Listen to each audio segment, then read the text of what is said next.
L'écho des papillons, des ailes et de l'espoir face au cancer. Un mardi sur 2.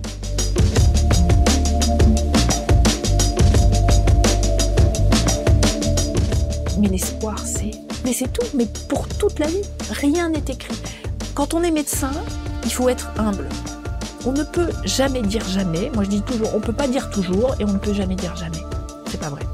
Il y a des long survivors avec des choses catastrophiques dans des maladies épouvantables et qui sont encore là et qui ont plus de traitement et dont tout le monde se dit mais pourquoi, mais comment, mais etc.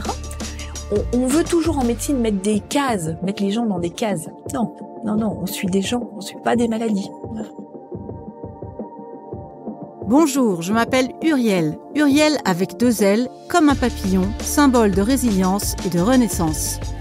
Née de mon propre parcours face à un cancer colorectal, j'ai créé L'écho des papillons, un podcast nomade réalisé à vélo et en camion. Mon but ? Recueillir sur ma route toute forme d'initiative et de parcours, source d'espoir, afin de transmettre à mon tour un peu de lumière aux personnes touchées par un cancer. Cheminer avec moi au cœur de conversations intimes et conviviales, partagées avec des hommes et des femmes qui ont transformé la maladie en force. Découvrez aussi une approche novatrice, globale et prometteuse dans le traitement du cancer, appelée oncologie intégrative. Et parce qu'être malade ne signifie pas renoncer à ses rêves, suivez-moi sur ma route dans mes réflexions et conseils personnels sur le voyage avec un cancer. Que ces dialogues et ces ressources vous aident à déployer vos ailes et dessiner votre chemin sur la voie de l'espoir et de la transformation, à l'image de la chrysalide qui devient papillon. Bon voyage sonore.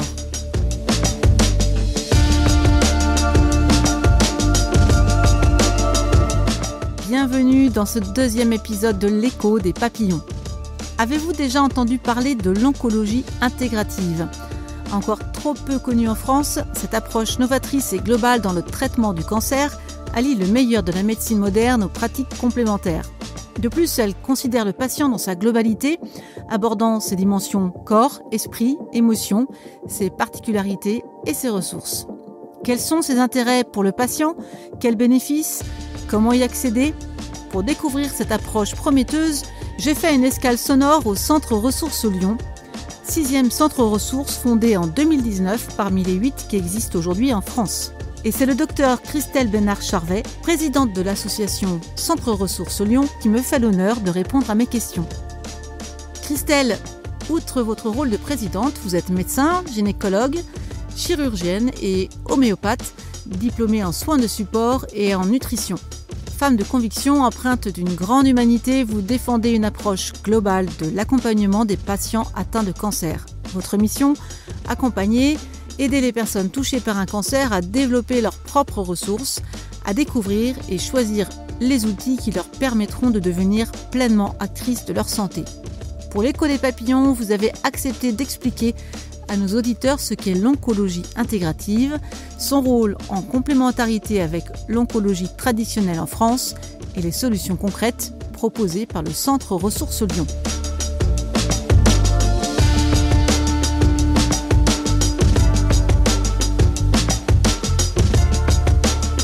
Bonjour Christelle. Bonjour. Alors Christelle, si vous voulez bien, j'aimerais que vous nous racontiez l'histoire et la philosophie derrière la création du Centre Ressources de Lyon pour commencer. Donc effectivement, je suis chirurgienne de formation, gynécologue. Donc j'ai eu l'occasion d'opérer des patientes qui avaient des cancers du sein, des cancers de l'ovaire. Et j'ai tout de suite été dépitée parce que j'avais l'impression que je leur apportais effectivement beaucoup sur le plan de la quantité de vie, mais que malheureusement la qualité de vie n'était pas au rendez-vous. Et en particulier, par exemple, pour les patientes qui ont des cancers du sein, tous les traitements qu'on leur propose conjointement, que sont par exemple l'hormonothérapie, ont quand même des effets secondaires notables et qu'on banalise souvent. Donc devant ce constat, je me suis posé la question en fait d'une prise en charge globale qui allierait en fait la quantité de vie et la qualité de vie. Et là, on est dans le domaine de la médecine intégrative. Donc, ce concept de médecine intégrative est né aux États-Unis dans les années 90.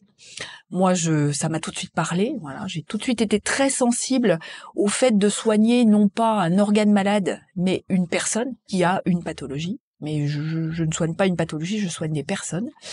Je suis aussi toujours plus sensible aux différences qu'ont les personnes entre elles, alors que notre médecine classique, telle qu'on nous l'enseigne dans les facultés, a tendance à lisser ces différences. En fait, en médecine, on soigne tout le monde pareil. Et moi, ce qui m'intéresse, c'est pourquoi une personne est différente d'une autre personne. Voilà. Ça rejoint l'homéopathie d'ailleurs. Ça rejoint l'homéopathie. Donc effectivement, dans mon parcours, en écoutant des personnes sur le plan souvent de problèmes gynécologiques, je me suis aperçue que je n'avais pas de solution et que les traitements hormonaux n'étaient pas forcément la solution à ces problèmes. Et des patientes m'ont parlé de l'homéopathie. Donc j'ai trouvé que c'était une approche intéressante. Je me suis intéressée à la recherche en homéopathie. Je me suis formée. Je suis devenue donc homéopathe.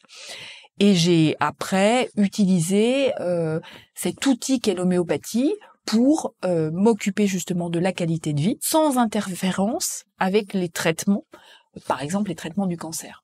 Oui, qu'il n'y ait pas d'interaction. Et ça, c'est vraiment quelque chose d'important en cancérologie, c'est que on ne peut pas conseiller certains compléments alimentaires, certains médicaments de phytothérapie, et l'homéopathie m'a apporté cette sécurité. Donc pour faire simple, j'étais donc homéopathe, je m'occupais de personnes atteintes de cancer en gynécologie et je m'intéressais à la médecine intégrative. Et quand j'ai voulu créer un cabinet de médecine intégrative, je me suis heurtée à une législation en France qui dit que on ne peut pas, en tant que médecin, exercer avec une sophrologue ou avec un ou une naturopathe. On peut leur louer notre cabinet, leur louer une salle, mais les salles d'attente doivent être séparées, puisque sinon, le Conseil de l'Ordre considère qu'en fait, on va conseiller aux patients d'aller voir un naturopathe ou une naturopathe, et c'est une complicité d'exercice illégal de la médecine. Donc, en France, la législation est extrêmement sévère. Devant cette difficulté, je me suis dit que j'allais faire autre chose, et en fait, en tapant sur Internet médecine intégrative oncologie, je suis tombée sur les centres ressources.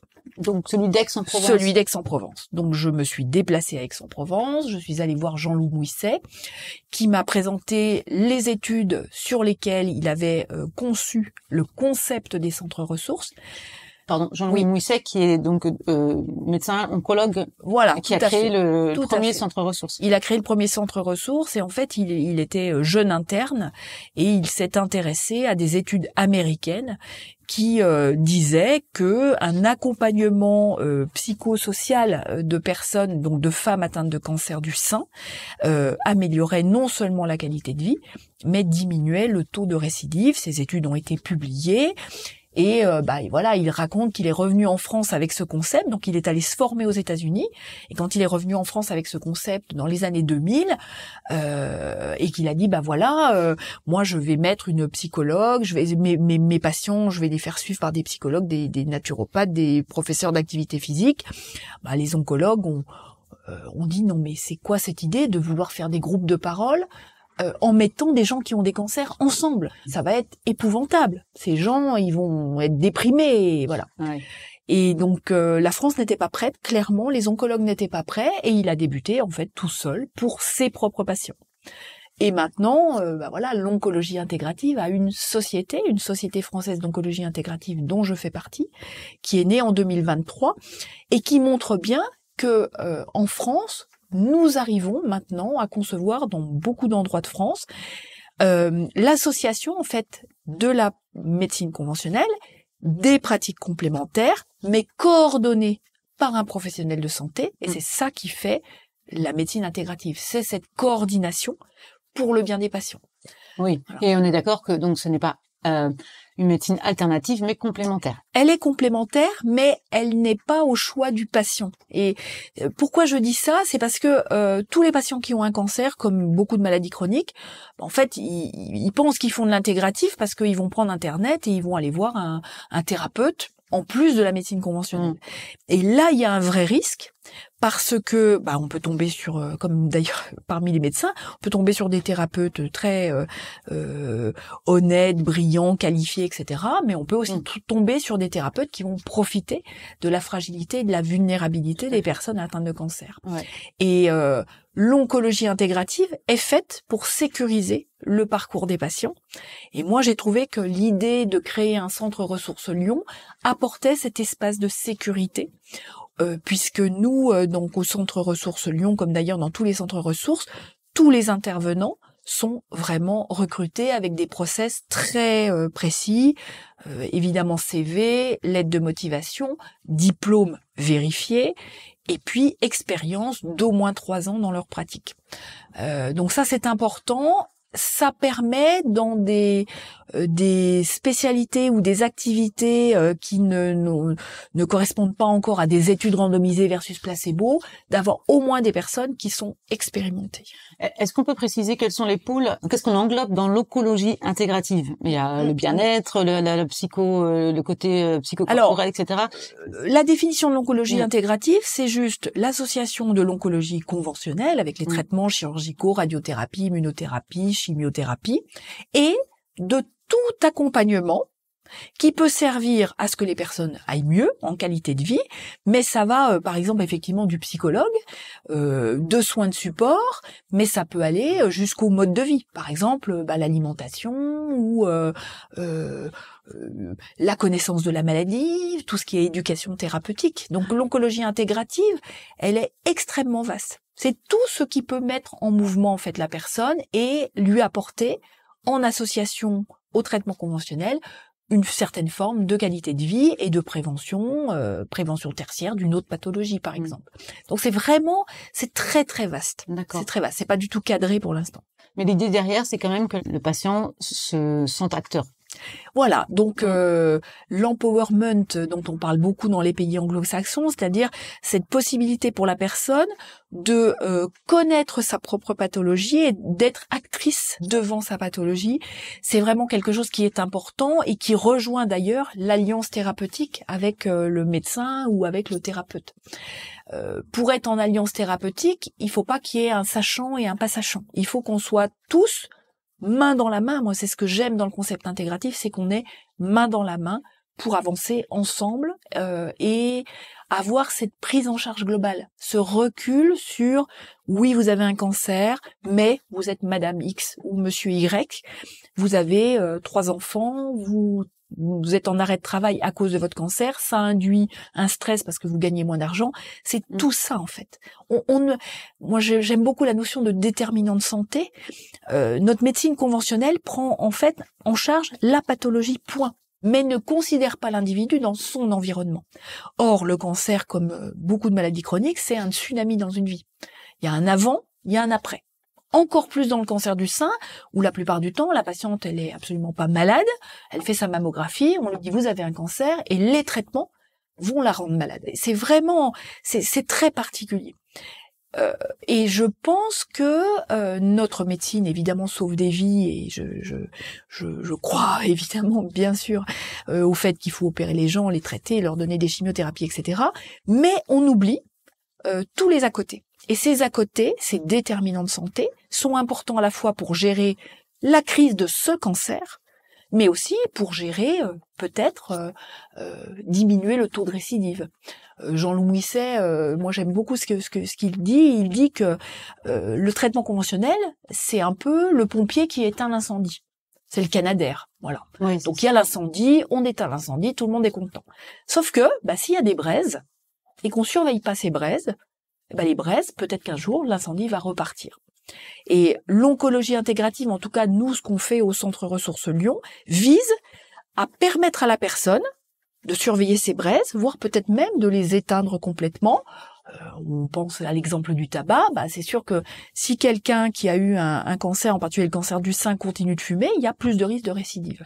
Voilà, donc l'idée, c'est pas d'être dans des injonctions, mais c'est que la personne prenne conscience que le pompier a éteint l'incendie au départ, mais que nous, les braises, on va avoir du mal à les surveiller au long cours. Et si on peut faire quelque chose dans sa vie pour limiter ce risque-là, eh bien oui, c'est à la personne de le faire, sans qu'on soit dans la culpabilisation de chacun à ses ressources. C'est ça, il faut trouver le juste milieu en même temps. Voilà. Ouais. Et dire à quelqu'un, mais enfin, vous êtes folle, pourquoi vous continuez de fumer?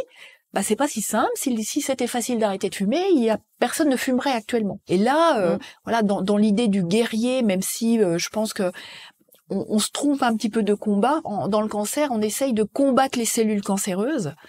Je pense que c'est pas complètement vrai parce que on peut tuer les cellules cancéreuses et laisser les braises derrière. Donc il faut avoir ce combat-là. Mais à un moment, dans certains types de cancers, il faut bien arriver à vivre avec. Et si on s'acharne à se dire je veux zéro cellule cancéreuse, pour des personnes qui ont des cancers et qui sont en rémission, le combat il est perdu puisque les cellules cancéreuses, elles sont là. On va les calmer, on va les cacher, mais elles sont là. Donc à un moment, il faut vivre avec. Et comment est-ce que on passe ce cap de écoutez, non, vous continuerez à avoir des traitements, vous ne serez pas guéri. Et comment on arrive à accepter de vivre avec une pathologie. Alors on parle du cancer, mais toutes les pathologies chroniques, c'est comme ça. Ouais. Comment on vit avec un diabète, comment on vit avec une hypertension, comment on vit avec une endométriose, comment on vit avec ça. Et malheureusement, nous en tant que médecins, on nous a appris à nous battre contre des cellules. Et nous, on a aussi ce sentiment d'échec. Quand on annonce à quelqu'un que sur le PET scan, la maladie a des localisations secondaires, nous aussi, on vit une situation d'échec. Bien sûr. Mais en fait, c'est faux. Parce que si on faisait pas le PET scan, on le saurait pas. Donc, oui, on fait du dépistage. Oui, on sait des choses. Mais on doit aussi, nous, en tant que médecins, accompagner les personnes dans le vivre avec. Tout à fait. Je reviens un peu en arrière sur la création du centre ressources, du coup. Oui. Donc là, vous m'avez expliqué les raisons, en fait, qui vous ont poussé à ouvrir ce centre. Donc, vous avez rencontré Jean-Louis Musset. Et là, donc, le déclic... Et là, je suis revenue en me disant, mais moi, c'est ça que je veux faire. Et il se trouve que j'avais dans mes amis plus que chers, un monsieur qui, à l'époque, avait déjà plus de 80 ans, qui s'appelle Romain Migliorini, et qui était président d'une mutuelle lyonnaise qui s'appelle la MTRL, une petite mutuelle, mais qu'il avait créée 50 ans avant sur des notions de prévention. Donc ça a été le premier à se dire une mutuelle peut faire de la prévention. Avec ce monsieur, j'ai rencontré de nombreux thérapeutes parce que lui créait déjà, il était avant-gardiste et il faisait des congrès avec des des réflexologues, qui n'était tout bonnement, qui était complètement avant-gardiste. Et en rentrant, je l'ai appelé, je lui ai dit écoutez Romain, là j'ai vu quelque chose, il faut vraiment que vous le voyiez. Il m'a dit, écoutez, on y retourne. Donc, lui, il y était jamais allé, mais moi, on y retourne. Donc, on a pris le train, on est retourné à Aix-en-Provence ensemble. On a pris rendez-vous avec Jean-Louis Musset. Et donc, il a écouté tout ce qui se disait. Et dans le retour dans le train, il m'a dit, Christelle, on va faire ça à Lyon. Et je lui ai dit, mais moi, j'ai pas d'argent. Comment je fais pour acheter un local? Puisque les centres ressources ont cette particularité d'avoir un local. Oui, c'est ce qui fait la différence avec d'autres associations. C'est ça, ce que je voulais vous demander. C'est pas intégré à un hôpital. Non. C'est pas intégré à un hôpital et c'est pas non plus une association sans lieu, sans siège. Oui, et c'est une association. Et c'est une association. Et comment fait une association pour payer un loyer, pour acheter, voilà. Surtout une association qui débute. Et en fait, il a donc grâce à sa mutuelle, il a acheté en fait le local par sa mutuelle et nous sommes devenus locataires de ce local. Donc ça c'était octobre 2019, donc les travaux ont été payés par la MTRL qui avait entre-temps fusionné avec le Crédit Mutuel, donc ça a été les deux structures qui nous ont aidés. On a commencé en payant nos loyers et puis est arrivé le Covid. Donc nous, ouverture octobre 2019, on a refermé en mars 2020 et là j'ai eu vraiment une grande période de plus que de doute en me disant on n'y arrivera pas parce qu'on avait des loyers qui étaient conséquents et nous l'argent qu'on a en fait c'est des dons. C'est une participation mais qui est vraiment très modeste de nos bénéficiaires puisque ces bénéficiaires participent aux frais de fonctionnement du centre à hauteur de 30 € par mois s'ils ont les moyens. L'idée, en fait, que ça soit un modèle solidaire, c'est-à-dire que toute personne participe un tout petit peu au fonctionnement du centre. Ce qui permet, là par exemple, on vous accueille, alors vous buvez un verre d'eau, mais si vous aviez bu autre chose, c'est payé par la solidarité. Donc le modèle était très bien, sauf que Covid arrive.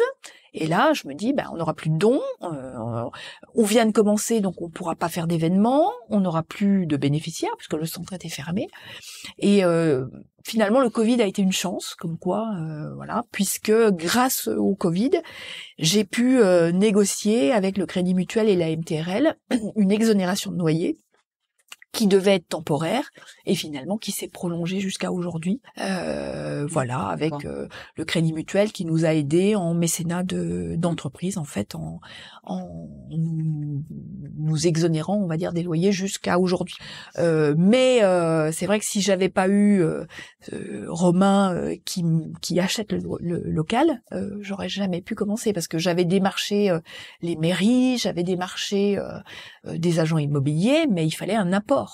Et depuis, j'allais dire que oui, j'ai alors les auditeurs ne me verront pas, mais j'ai les yeux qui brillent quand j'en parle, parce que c'est une expérience humaine extraordinaire de cette solidarité. Je dis pas que je la vis pas en tant que médecin, mais beaucoup moins. Les médecins, on est quand même très isolés, même quand on travaille dans des hôpitaux, même quand on travaille. Je n'ai jamais ressenti la proximité avec ce qu'on appelle nous médecins les patients, ce qu'on appelle nous ici les bénéficiaires. Et la meilleure image, c'est que quand on rentre dans le centre ressources, en fait, on ne sait pas qui sont les bénévoles.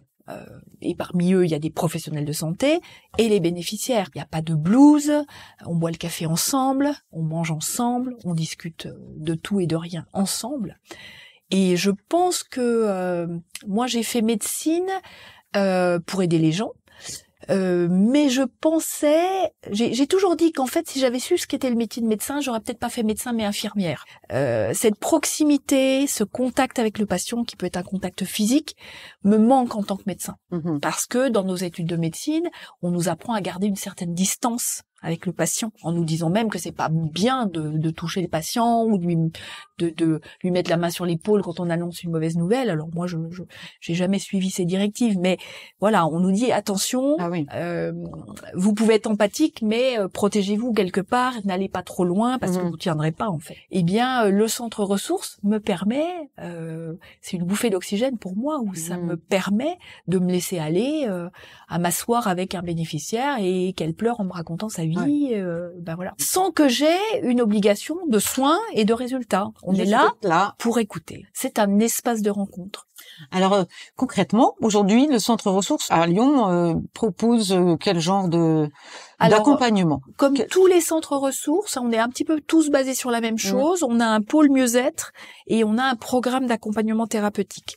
Donc le pôle mieux-être, il y a plusieurs axes de fonctionnement. Il y a l'activité physique adaptée, l'alimentation, l'image de soi, donc avec socio-esthétique, socio-coiffeuse, un tout petit pôle social, mais qu'on pourrait développer, où on a, en fait, où l'idée est d'identifier des difficultés sociales qui seraient liées au cancer. Alors, des pertes d'emploi, des pertes financières, et puis un pôle pratique psychocorporelle dans lesquels on a du qigong, yoga, musicothérapie, art-thérapie, qui est vraiment le gros pôle du centre.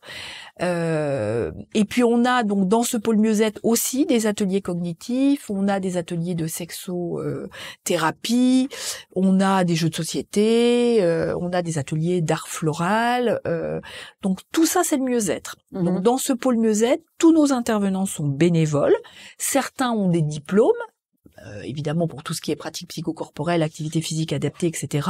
Et puis des intervenants qui n'ont pas forcément un diplôme quand c'est pour animer des jeux de société.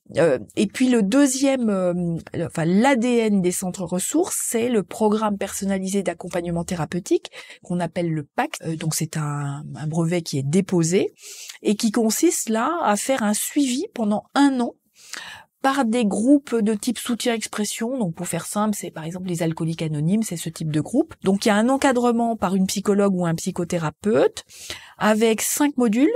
Connaissance de la maladie, ce qui ressemble un peu à de l'éducation thérapeutique. Donc connaissance de la maladie, gestion du stress, communication, comment on communique avec son oncologue, comment on communique avec son conjoint ou ses enfants, activité physique et alimentation. Et ces 5 modules sont distillés sur 1 an avec pendant 4 mois, 1 fois par semaine, un groupe, et après, une fois tous les 15 jours, le même groupe. Donc ce sont des groupes fermés de 8 à 10 personnes, gérés toujours par le même psychologue ou le même psychothérapeute, et on a un intervenant qui va par exemple parler de la connaissance de la maladie, et après un débrief par ce psychologue. Et c'est toujours le même groupe, toujours le même psychologue. La semaine d'après, il va par exemple y avoir un atelier d'activité physique et un débrief avec le même psychologue et le même groupe. Et ainsi de suite. Donc c'est ce programme sur lequel Jean-Loup Mouisset a créé les centres ressources et qui a fait l'objet entre le centre de Montélimar et le centre d'Aix-en-Provence d'une étude qui a montré non seulement l'amélioration de la qualité de vie sur des scores de qualité de vie, mais aussi effectivement des diminutions de récidives. Et nous, ce programme, on va le commencer en février 2025. Donc c'est vrai qu'on a beaucoup tardé pour des raisons X ou Y, de formation des psychologues. Mais voilà, on le débute. Donc ce programme fait un accompagnement de personnes, on va dire, qui ont un cancer pour la première fois, ou un cancer réputé comme de bons pronostics. Ça, c'est le premier programme qu'on appelle le pacte A. Mais aussi, il y a un pacte B pour soit des personnes qui récidivent de leur premier cancer, soit des personnes qui ont d'emblée un cancer métastatique ou un cancer de mauvais pronostic, parce qu'évidemment, les problématiques et la gestion du psychologue ne va pas être la même. Et dans ces groupes-là, la solidarité du groupe est vraiment fondamentale pour s'aider dans les périodes où une personne va apprendre que voilà, elle a récidivé, qu'elle va changer de traitement, que voilà. Donc c'est des pactes un peu différents. Et puis il y a un pacte aidant. Là, sur une durée plus courte de 4 mois. Nous, on n'a pas du tout commencé ça encore, mais pour les proches, du coup, pour les proches aidants, voilà, qui peut se faire alors que la personne aidée ne vient pas au centre ou malheureusement est décédée. L'aidant pourra avoir accès à ce pacte. D'accord. Voilà. Oui, ce qui est plutôt rare, je pense, comme accompagnement. Oui. En général, voilà, une fois que la personne se retrouve seule, on considère voilà que le problème entre guillemets n'existe plus, ce qui est bien sûr complètement faux. D'accord. Alors, qui peut bénéficier finalement de ce programme Pacte ou les autres ateliers en dehors du... Donc toute personne qui pousse la porte en disant qu'elle a traversé, on va dire, l'épreuve du cancer à un moment de sa vie, est bénéficiaire du centre par définition. Il y a pas de quel que soit le type de cancer, il y a aucun critère. Femme, homme. Juste nous, on a choisi au centre Ressources Lyon de ne pas accompagner les enfants. Parce que moi, clairement, je ne m'en sens pas capable. Les problématiques sont différentes et on a la chance d'avoir à Lyon, la chance d'avoir des équipes vraiment qualifiées qui s'occupent des enfants avec des soins de support développés. Par contre, on pourrait tout à fait admettre qu'on ait des parents qui viennent au centre Ressources Lyon pendant que leur enfant est pris en charge par des équipes lyonnaises. On n'a pas encore développé ça, mais effectivement on y pense. Donc tout type de cancer, quel que soit son stade, quels que soient les types de traitements, ça veut dire qu'on a des personnes qui sont par exemple en cours de chimiothérapie et qui viennent au centre, parce que dans l'établissement qui les suit, elles n'ont pas accès à des soins de support. Donc on a cette partie soins de support pendant l'accompagnement. Et puis on a des personnes qui ont eu un cancer il y a 10 ans et qui trouvent qu'elles vont toujours pas bien. On sait que depuis l'enquête Vie 5 ans après le cancer, donc Vie Can 5, et puis la dernière enquête qui a été publiée en 2023 sur l'Observatoire sociétal des cancers, qui a été publiée avec la Ligue contre le cancer, on sait qu'il y a 84%, donc il y a plus de 3 millions de personnes qui vivent avec un cancer dans notre pays, et 84% se plaignent de séquelles, parfois 16 ans après le diagnostic de cancer, alors qu'elles sont considérées comme guéries. Pourquoi ? Parce que le traitement du cancer, la chirurgie donne des séquelles, que les traitements du cancer peuvent donner des séquelles, et que le fait d'avoir eu un cancer est lui-même générateur de troubles psychologiques, d'angoisse, cette fameuse épée de Damoclès qui est compliquée, qu'on a dans toutes les maladies. Quand on a fait un premier infarctus, on peut en refaire un. Quand on a fait un accident vasculaire, on peut en refaire un. Mais le vécu est pas du tout le même que dans le cancer, où il y a cette appréhension de la récidive et des traitements qui vont accompagner la récidive. C'est ça. Voilà. Donc il y a cette angoisse permanente de se dire mais si je récidive, qu'est-ce qu'on va faire pour moi ? Est-ce que je m'en sortirai à nouveau ? C'est vraiment très particulier dans le cancer. Je voulais vous poser la question, qu'est-ce qui vous différencie finalement des soins de support qui sont proposés dans les centres d'oncologie habituels? Alors j'allais dire, par exemple, nous au centre ressources, on n'a pas d'acupuncture, on n'a pas de soins. Il n'y a pas de consultation de soins de support. Le centre ressources, on va plutôt gérer le stress, on va plutôt gérer, par exemple, une réflexologue plantaire comme on a au centre ne va pas traiter les nausées de la chimiothérapie. Elle va prendre en charge la personne dans sa globalité. Alors on est bien d'accord que c'est très hypocrite, puisque si on prend en charge la personne dans sa globalité, elle va probablement moins percevoir les nausées, moins percevoir la douleur. Nous, on s'attaque pas aux symptômes. On l'entend, on l'écoute, on le note, mais on va essayer de diminuer le ressenti de ce symptôme en jouant sur d'autres choses. Alors que dans les hôpitaux, le soin de support est axé en général sur un symptôme. La douleur, les nausées, l'angoisse, on s'attaque aux symptômes. Est-ce que vous avez des exemples d'une histoire de patients, de bénéficiaires, enfin des personnes qui ont ouvert la porte du centre ressources et j'ai le souvenir vraiment de la toute première patiente moi j'étais au centre pour l'ouverture et on a vu arriver une jeune femme d'une 30aine d'années. Pareil, si je le mime, en fait, elle avait la tête baissée, elle était habillée en couleur sombre, et elle a avancé et elle avait rendez-vous avec une socio-esthéticienne. Elle nous a à peine dit bonjour, elle est passée devant nous et elle est allée, et elle est ressortie, et c'était quelqu'un d'autre. Elle est ressortie la tête levée, elle était maquillée, et elle est passée vers moi et elle m'a dit... je me rends compte que je peux encore séduire. Alors, je pense que c'était pas le motif de sa venue au centre, mais ce qu'elle voulait nous dire, c'était que sa féminité avait été complètement laminée par le cancer, la chimiothérapie, etc. Donc, cette première patiente est ressortie avec, le cancer ne m'a pas enlevé, en fait, cette féminité, juste elle était cachée. Et c'était vraiment le coup de baguette magique. Et donc, elle a continué à venir au centre, voilà. Et bon, je sais pas ce qu'elle est devenue après, parce que nous, le centre est un passage. On n'a pas finalité à garder les gens. Ce qui est d'ailleurs compliqué, parce que les personnes se sentent tellement bien au centre qu'elles n'ont pas du tout envie de partir. Et donc, on travaille sur... donc, les personnes qui sont bénéficiaires ont une évaluation au début. Donc, elles ont un entretien individuel qui est assez long, où on essaye de co-construire avec ces personnes un parcours d'activité qui va leur convenir. Alors, qui est basé sur quelles sont leurs attentes. Si, par exemple, elles disent, moi, c'est parce que je me sens très seule, on va leur faire beaucoup de collectifs. Si elles disent, je suis en pleine chimiothérapie, on va faire plutôt de l'individuel au départ. Voilà. Donc, on essaye de co-construire ce parcours. Et après, on a prévu, en fait, de faire une deuxième évaluation à 6 mois, et puis une en milieu de parcours à 3 mois, parce qu'on s'est aperçu qu'il y avait des personnes qui étaient au centre depuis le début. Quand on les voit, on a l'impression qu'elles vont bien, mais en fait, le centre est devenu une famille pour elles. Alors je dis pour elles parce qu'on a quand même beaucoup de femmes, et donc l'idée, c'est de transformer ou de faire évoluer ces personnes bénéficiaires vers du bénévolat, puisque le bénévolat va leur permettre tous nos bénévoles peuvent participer à tous les ateliers collectifs. Les ateliers individuels sont réservés pour les bénéficiaires atteints de cancer. Mais du coup, on leur dit, deviens bénévole. Comme ça, tu pourras faire quand même tes ateliers collectifs. Et maintenant que tu connais le centre, tu vas pouvoir être ambassadeur du centre, ambassadrice. Et qui peut parler le mieux du centre que quelqu'un qui a traversé l'épreuve, qui a eu le soutien du centre et qui est devenu acteur de sa santé. On essaye vraiment de développer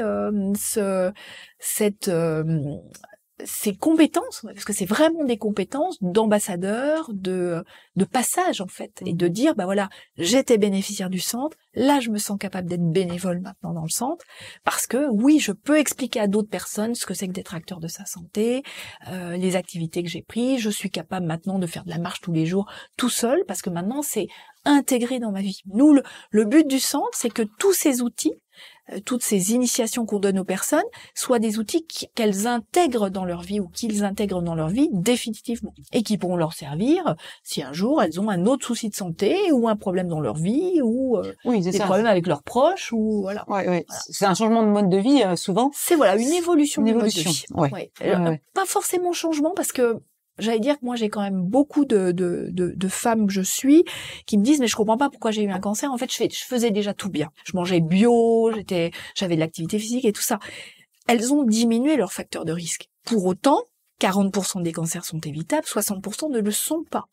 Donc là aussi, il faut vraiment faire attention à cette cette impression de culpabiliser les gens en leur disant si t'as eu un cancer, c'est parce que t'étais stressé.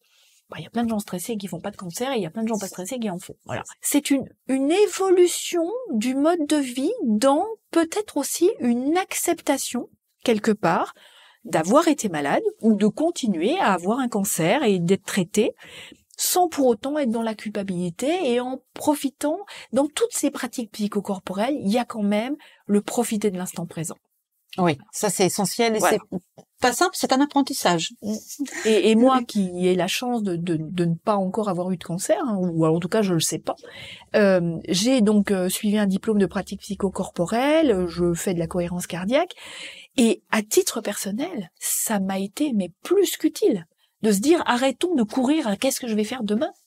Posons-nous. Vous avez vu, je suis tout le temps en train de courir quand même, hein, je suis hyperactive, pathologique, mais de temps en temps, je me recentre sur moi. Moi, j'aime beaucoup marcher en pleine conscience. Je marche beaucoup, mais on peut marcher en pleine conscience. Je ne marche jamais avec des écouteurs parce que marcher en pleine conscience, c'est à un moment se dire, il y a des petits oiseaux, on entend le vent, voilà. Oui, c'est une forme de méditation active, en marchant. Il y a plein de choses comme ça. Ouais. Alors le jeûne, par exemple, est extraordinaire pour se mettre au repos dans son corps et voilà. Et je pense que on a besoin de temps en temps d'arrêt sur image dans notre vie effrénée et que le cancer. Alors je vais être. Faut pas que ça soit considéré comme un mot agressif, mais donne l'occasion de faire des choses, crée des occasions de faire des choses qu'on n'aurait pas fait. Et moi, j'ai écrit un livre qui s'appelle Plus fort contre le cancer. Ce livre, je voulais mettre plus fort avec le cancer et l'éditeur a refusé. En me disant, on peut pas dire que le cancer va permettre de faire des choses bien. Ben si, moi je pense. Sincèrement, j'ai des personnes que j'ai suivies qui m'ont dit, finalement, quand je vois ce qui m'est arrivé, si j'avais pas rencontré cette pathologie gravissime, j'aurais pas fait ça, j'aurais pas vu ça, j'aurais pas, etc. Et ça a été dans mon chemin de vie quelque chose qui a compté. Comme je disais, un avant, un après. Mais après un tsunami, la maison, elle peut être plus belle qu'avant. Si on a de la chance, si il y a plein de paramètres. Hein, ça dépend pas que de soi. C'est ce que je vous disais. Il faut pas être dans la culpabilité parce que ça dépend pas que de soi. C'est aussi l'environnement. Ça dépend de l'environnement, ça dépend de comment on réagit au traitement, ça dépend de plein de choses. Et je voulais rebondir sur l'isolement de certaines personnes et ça, on sait que c'est un facteur quand même. Mais le cancer isole. Oui, peut isoler. Parce que là aussi, c'est une constatation que j'ai faite. Mais quand quelqu'un vous dit j'ai un cancer. Comment réagissent les gens ? C'est la tête de 100 pieds de long. Oh là là, mon pauvre, ma pauvre, voilà. Quand on dit j'ai un diabète, on n'a pas des gens en face de soi qui disent oh là là, mon pauvre, ma pauvre. C'est vrai. Et du coup, les personnes reçoivent je suis finalement, je deviens différent. J'ai un truc grave. Moi, souvent, on parle d'être mortel. On est mortel dès notre naissance. On est tous mortels, on peut se faire renverser par un camion en sortant de partout. Le cancer, mais là, attention, peut-être que il va t'arriver quelque chose. Et du coup, souvent les gens nous disent, mais en fait, personne ne peut comprendre ce que je ressens, à part les personnes qui l'ont vécu. Et les centres ressources, et vraiment Jean-Louis Mousset a été un pionnier là-dedans, lui et les personnes américaines qu'il avait rencontrées, de se dire, peut-être qu'en mettant ces personnes ensemble, elles vont pouvoir être plus fortes. Jean-Louis Mousset montre toujours l'exemple justement du 11 septembre où des tours qui s'écroulent et où il y a deux personnes qui se serrent dans les bras l'une l'autre parce que vivre un événement dramatique, qu'est-ce qu'on a envie ? On a envie d'être avec quelqu'un, on n'a pas envie de le vivre seul. Et le cancer, souvent les gens vivent ça seul parce que le conjoint ou la conjointe ou etc., on a aussi envie, quand on a un cancer, de protéger son conjoint ou de protéger ses enfants. Et donc de pas forcément leur dire ce qu'on ressent, les douleurs qu'on a. Et finalement, ces personnes, l'oncologue, je dis pas qu'il s'en fiche, mais il a pas le temps d'écouter les doléances. L'infirmier ou l'infirmière, c'est souvent pareil. Et nous, au centre, ce qu'on voit, c'est que les personnes échangent entre elles. Et des fois, il y a des personnes que je trouve, moi, qui ont vraiment des situations très compliquées sur le plan pronostic, sur le plan tout ça. Et c'est elles, en fait, qui vont rassurer les autres. Et on se dit, waouh, quoi. Waouh. Ce qui empêchera pas qu'elles vont aussi dire, tu vois, moi j'ai aussi vécu ça. Mais cette solidarité, dans une pathologie qui est le cancer, mais en fait on n'a pas un cancer, il y a des cancers différents en fonction de l'organe, en fonction des traitements et tout ça. Mais je trouve qu'il y a une vraie solidarité pour ce mot cancer qui fait peur, qui terrorise avec tous les traitements. Voilà. Ça, le centre ressources permet de parler de ça. Alors, c'est vrai que le centre ressources, donc il est basé dans le 9e arrondissement de Lyon. Et la plupart sont quand même dans l'est de la France, au sud et sud-est de la France. Oui. Et il y a toute la partie ouest qui est un peu manquante. Alors, ma question est, par exemple, quelqu'un qui vient de Bretagne, qui n'a pas de centre ressources à proximité, est-ce que s'il arrive à se débrouiller pour passer du temps du côté de Lyon, par exemple, il a le droit de venir jusque-là. On a eu des personnes du Jura, nous, qui venaient. Oui. Le problème, c'est qu'après, comment cette personne va faire pour revenir Alors, c'est pour ça qu'on a repris une association qui s'appelle Passage en Vercors, et on fait maintenant des séjours en immersion dans le Vercors. Donc ça se passe sur 6 jours. Et là, on fait des initiations, yoga, qigong, marche, escalade. Et ça va permettre à des personnes de la France entière de pouvoir venir sur 7 jours bénéficier de ça. Et puis, on se posait la question aussi, alors Aix-en-Provence, je sais qu'ils l'ont fait à un moment, de regrouper par exemple, dans le centre ressources Lyon, des pratiques qu'on pourrait faire, par exemple, sur 3-4 jours, en trouvant des hébergements à bas coût, par exemple chez des habitants, donc avec là encore un modèle solidaire, où on pourrait se dire, que on accepte des personnes qui viendraient de Bretagne sur 4-5 jours et on leur fait découvrir ce que c'est que le centre ressources. Ce qui n'empêcherait pas qu'on puisse les suivre en visio après. Et après, je veux dire, une fois qu'on a compris le concept du centre ressources, on peut le mettre en route dans sa vie. Enfin, je veux dire, c'est pas... Il faut avoir les bases, en fait. Voilà, il faut avoir les bases. Il faut comprendre en fait, comment ça fonctionne un centre ressources et qu'est-ce qu'on essaye de donner comme outil aux personnes. D'accord. Ça me fait revenir aux activités proposées par le centre ressources, plus précisément les événements. Oui. Donc vous avez par exemple la randonnée que vous organisez chaque année. La Rando Rose, oui. La Rando Rose, donc c'est premier samedi d'octobre. Alors cette fameuse semaine dont vous venez me parler aussi. Passage en Vercors, oui. Oui. Et est-ce que vous avez d'autres Alors oui, on a fait des concerts. Alors il y a plusieurs buts sur les événements. Très clairement, je vous cacherai pas qu'il y a certains événements, c'est aussi pour avoir des apports financiers. Parce que même si nos loyers sont payés actuellement, en frais fixes, c'est quand même plus de 100 000 euros par an, entre l'électricité, les assurances, voilà. Ces événements, on s'est aperçu que c'était aussi la possibilité de voir, alors peut-être pas de voir, mais d'impliquer nos bénévoles. Parce qu'on a des intervenants bénévoles qui donnent de leur temps et vraiment on leur en est plus que reconnaissant, mais ils rentrent et ils partent. Voilà. Et moi, il y a des intervenants, je les connais pas. En fait, je les ai jamais vus. Donc, quand on organise un événement, c'est aussi l'occasion pour nous de rencontrer des personnes. Donc, on a aussi des événements qu'on va limiter aux bénévoles pour créer la cohésion de groupe, et une identité en fait. Voilà. Ouais, un lien entre tous. Un lien. Ouais. On a fait un événement par exemple autour de Mars Bleu où on avait fait des stands d'activité physique, de démonstration d'activité physique et de dépistage du cancer colorectal. Oui, je précise que Mars Bleu c'est donc le mois du cancer, de prévention du cancer colorectal et de sensibilisation. Donc on envisagerait tout à fait de faire le mois sans tabac de mois de novembre, on pourrait tout à fait faire des sensibilisations autour de ça et un événement autour de ça. Octobre Rose, on a plein d'événements autour de ça. On fait donc nous, on organise la Rando Rose, mais maintenant de plus en plus, on vient nous chercher pour animer des conférences, pour venir parler du centre ressources. On a aussi une de nos intervenantes bénévoles qui a créé en fait un spectacle avec des personnes atteintes de cancer du sein de notre centre, des bénéficiaires de notre centre, et des personnes qui interviennent qui sont bénéficiaires ou intégrés dans un autre parcours qui s'appelle Artemis, donc qui est dans un autre endroit de Lyon, un centre de rééducation. Et elle a pris en fait des personnes de ces deux groupes, donc Artemis et le Centre Ressources Lyon, et elle a créé un spectacle autour de ça, où ces femmes qui ont des cancers du sein ont fait des textes, ont fait des chansons sur leur cancer, des témoignages. C'est hyper émouvant, il y a des parties très très drôles, et ça a un objectif aussi de lâcher prise, d'exprimer à travers leur corps et à travers leurs textes ce que le cancer a changé dans leur vie. Et donc c'est la 2e année où on a un spectacle avec les mêmes personnes.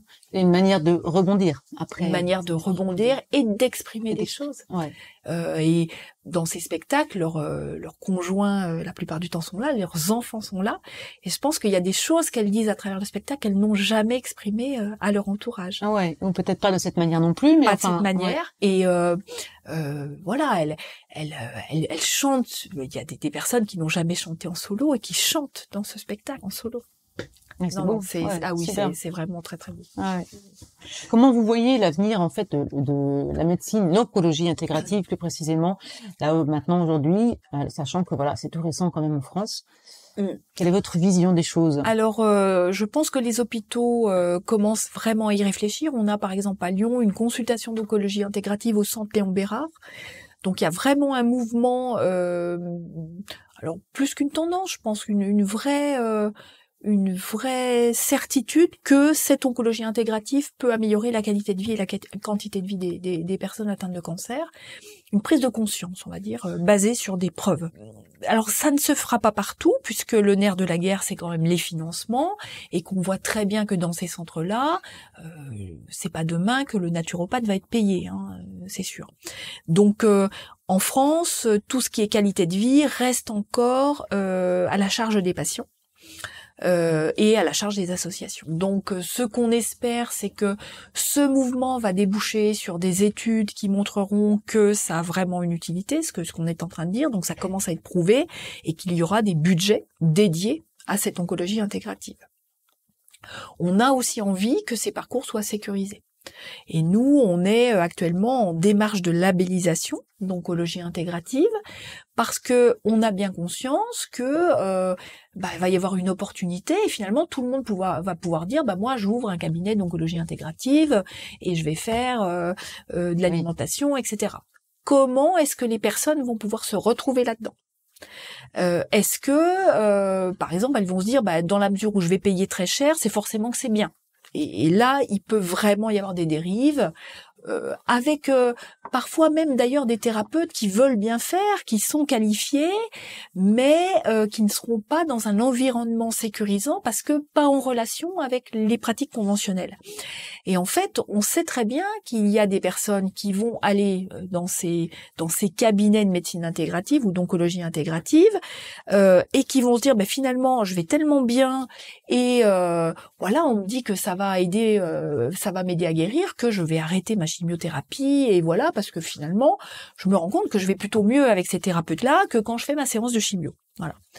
Et là, il faut être quand même vigilant.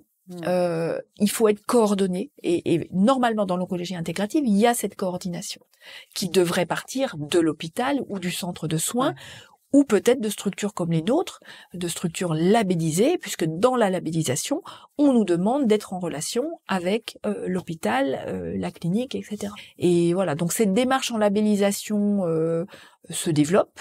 On n'est pas du tout les seuls à la revendiquer. Les critères sont exigeants. Donc, et cette labellisation est obtenue pour 3 ans. Et rien que le fait d'être dans cette démarche, ça nous a fait beaucoup avancer sur une rigueur de travail en fait. Donc voilà, on progresse, on essaye de se professionnaliser dans cette démarche, en gardant quand même le côté humain. Il n'est pas question qu'on ait une usine à gaz ou. Ça c'est essentiel. Voilà. Il faut vraiment qu'il y ait quand même de la souplesse. Mais par contre, il y a des choses. Le recrutement des intervenants, il n'y aura pas de souplesse. Quelle est, vous en tant que présidente, l'une de vos plus grandes satisfactions depuis la création du centre? Alors moi, c'est clairement l'équipe de bénévoles qui est à mes côtés. Ah oui. Parce que j'ai beaucoup de bénévoles de mon association qui sont en fait des copains, des amis, alors médecins ou non médecins, qui m'ont rejoint au tout début, qui croyaient dans les valeurs que je leur exprimais, qui m'ont fait confiance en se disant elle me dit que ça peut être bien pour les personnes, qui sont encore là. Et voilà, donc ça c'est une vraie satisfaction pour moi. Et puis après une satisfaction que j'ai eue, c'est une de mes patientes que je suis sur le plan gynécologique et qui vient et qui a effectivement un cancer et qui me dit à la fin de la consultation elle me sort des flyers et elle me dit par contre il y a un centre à Lyon qui s'appelle le Centre Ressources Lyon et c'est super bien et je vous ai amené des flyers pour vous les distribuer. Et là voilà, j'ai souri et je me suis dit waouh quoi. Waouh, parce que normalement c'est moi qui sors les flyers et je me suis dit ça y est, on commence à être connu, reconnu et oui, je suis fière. J'ai une fierté d'avoir créé ce centre et pour moi, c'est un aboutissement de pourquoi j'ai fait médecine, que je n'ai pas forcément trouvé complètement dans mon métier de médecin parce qu'il y a des freins, on est limité dans le temps, il y a plein de contraintes administratives, de contraintes qui font qu'on peut pas développer cette corde d'accompagnement. Et pour moi, voilà, un professionnel de santé, on doit être à côté des gens, main dans la main. Voilà. Et puis on voit bien que le rapport de force s'inverse complètement. On a des patients qui connaissent mieux leur pathologie que nous maintenant. Donc c'est fini le médecin qui sait et le patient qui sait pas. C'est plus vrai. Oui. Et moi je vois des collègues professionnels de santé en difficulté à cause de ça. Et la réponse, elle est dans l'intégratif. Si tu conseilles à ton patient, bah oui, tu sais pas le guérir ou tu sais pas, il connaît mieux que toi, bah tu vas l'orienter, tu vas dire, bah écoutez, dans votre pathologie, vous devriez aller voir tel psychologue parce que je sais qu'elle peut vous aider. Il peut vous aider.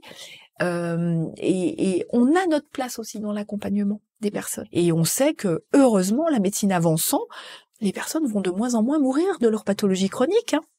Donc on va avoir des personnes, je dis malheureusement qu'il y a 15 ans, annoncer à une personne qu'elle avait un cancer de l'ovaire, c'était presque une condamnation à mort dans les 2 ans. Hein. Moi j'ai des personnes, ça fait plus de 10 ans, hein, voilà. Et ça aussi, c'est en train de... Et puis bon, il y a des thérapies qui sortent tous les jours. D'où l'idée aussi d'expliquer aux personnes qui ont un cancer que c'est pas parce que actuellement on leur dit, bah écoutez, on va pas vous guérir, que dans 1 an ou 2 ans ou 3 ans, on n'aura pas trouvé la molécule ciblée qui, pour leur cancer, va les guérir. Donc, profiter de l'instant présent, c'est aussi gagner un jour, c'est aussi avancer. Et garder espoir. Et voilà, mais l'espoir, c'est tout. Mais c'est tout, mais pour toute la vie. Rien n'est écrit. Quand on est médecin, il faut être humble. On ne peut jamais dire jamais. Moi, je dis toujours, on peut pas dire toujours et on ne peut jamais dire jamais. C'est pas vrai. Il y a des longs survivors avec des choses catastrophiques dans des maladies épouvantables et qui sont encore là et qui ont plus de traitement et dont tout le monde se dit mais pourquoi, mais comment, mais etc. Ils ont une différence. Nous, on est là au centre ressources pour peut-être cultiver aussi cette différence avec eux et les aider et aller contre une médecine qui parfois peut être pessimiste en disant on ne peut plus rien pour vous. Moi, je trouve cette phrase, elle est horrible. On peut toujours quelque chose. C'est ce que je ne sais plus lors du colloque l'intervenant parlait de l'effet nocebo et on est en plein là-dedans. Horrible. C'est horrible. On veut toujours en médecine mettre des cases, mettre les gens dans des cases. Non, on suit des gens, on suit pas des maladies. Alors, leur tourne, donc oui. je vais... une petite dernière question, si vous voulez en parler. Oui. Donc, j'ai vu que vous aviez effectivement écrit un livre, finalement appelé Plus fort contre le cancer. Et pas plus fort grâce au cancer ou avec, comme je voulais. Voilà, c'est ça. C'est comme ça. Paru aux éditions Lafon, oui, c'est ça. Oui. Est-ce que vous voulez en dire 2 mots? Alors, nous, on l'a sorti, je l'ai coécrit avec une journaliste qui s'appelle Frédéric Audasso, qui est une amie. L'idée, c'était de briser un peu les tabous.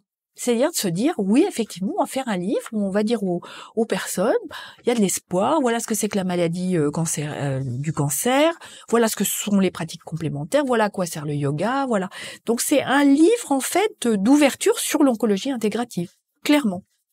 Alors qui est sorti au moment du Covid, donc évidemment c'était sans doute pas la bonne période, qui a été à l'exposition de la Cité des Sciences sur le cancer et qui a vraiment, voilà, c'est vraiment un livre pour les aidants aussi, puisqu'il y a un chapitre sur les aidants, voilà, donc il se vend, et c'est aussi une fierté parce que, et puis ça m'a permis de mettre par écrit, en fait, pourquoi j'avais fait le centre ressources, pour que les gens trouvent quoi dans ce centre ressources. Puis ça m'a permis aussi de parler un peu de l'homéopathie en accompagnement des soins de support, puisque je suis homéopathe, et voilà, de dire clairement qu'il n'y a pas d'interaction médicamenteuse avec l'homéopathie, que on peut vraiment aider les gens, et que c'est très dommage, là encore, que certaines personnes n'aient pas accès à des soins de support parce que l'oncologue ne va pas savoir, donc va leur dire oulala, surtout faites pas, ou un oncologue qui dit faites du sport.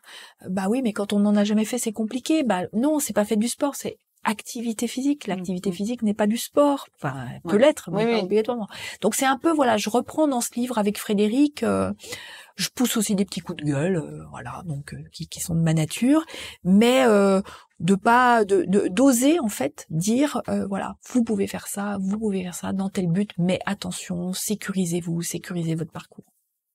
Très bien. Voilà. Alors, merci beaucoup, Christelle, d'avoir partagé avec nous la richesse de votre expérience et l'engagement du Centre Ressources Lyon, et votre engagement passionné. Ça s'entend, ça se voit. Donc, cette conversation a mis en lumière l'importance d'une approche holistique dans l'accompagnement des personnes touchées par le cancer. Pour conclure, est-ce que vous auriez un conseil à donner à un patient hésitant à intégrer des approches complémentaires à son parcours de soins? C'est compliqué parce que il y a des personnes qui n'ont pas envie. Voilà. Donc qui je suis moi pour donner des conseils? Ce que je peux dire, c'est que rencontrer au moment où on est vulnérable d'autres approches et donc des personnes, parce que quand on rencontre une approche, on rencontre un intervenant, c'est forcément une source d'enrichissement. Quelque part, forcément, alors je dis toujours ça aussi, il y a les pages du roman qu'on a écrit, qui ont été écrites avant, on n'y est pour rien, voilà, ça s'écrit comme ça, et il y a les pages du roman qui suit qu'on peut écrire. Toutes ces rencontres, et d'ailleurs, les podcasts que vous faites, c'est aussi des rencontres, ça permet pour soi d'être effectivement plus fort, mais de pouvoir aussi conseiller d'autres personnes, de trouver ce qui va nous mettre en mouvement, puisque toutes ces approches, elles sont là pour nous mettre en mouvement, et puis de dire, non, moi, telle activité me convient pas, telle activité me convient. Donc l'idée, c'est ne restez pas seul, ne pensez pas que la médecine conventionnelle est unique, l'oncologie intégrative, ça va vous faire découvrir des choses qui vont être en complémentarité. Donc c'est vraiment le mot complémentaire. On n'est pas dans l'alternative, on est dans le complémentaire. Ok. Je mettrai en lien l'adresse du site internet du Centre Ressources, bien sûr, centreressourceslyon.org. Et puis votre livre aussi. Oui, et puis juste, j'ai oublié de dire qu'on avait créé une antenne à Vienne et que l'idée, c'est de créer des antennes aussi dans des petites villes pour permettre aussi à des personnes qui sont un peu éloignées du Centre Ressources d'avoir quelques activités près de chez elles. Très bien. Merci encore, Christelle, pour ce précieux échange. Merci beaucoup. Merci. Vous aussi, chers auditeurs, vous avez peut-être eu recours à l'oncologie intégrative dans le cadre de votre traitement. Alors, qu'en avez-vous pensé? Est-ce que cela vous a aidé? Auriez-vous envie d'avoir recours à cette approche? N'hésitez pas à témoigner sur mes réseaux sociaux. Si cet épisode vous a inspiré, vous pouvez soutenir sa diffusion en le partageant ou en laissant un avis sur votre plateforme d'écoute préférée. Pensez aussi à vous abonner pour ne manquer aucun épisode et à rejoindre ma newsletter pour suivre mon actualité. Pour cela, rendez-vous sur mon site www.les2lduriel.com. À dans 2 semaines pour une nouvelle escale sonore. L'écho des papillons, des ailes et de l'espoir face au cancer. Un mardi sur 2.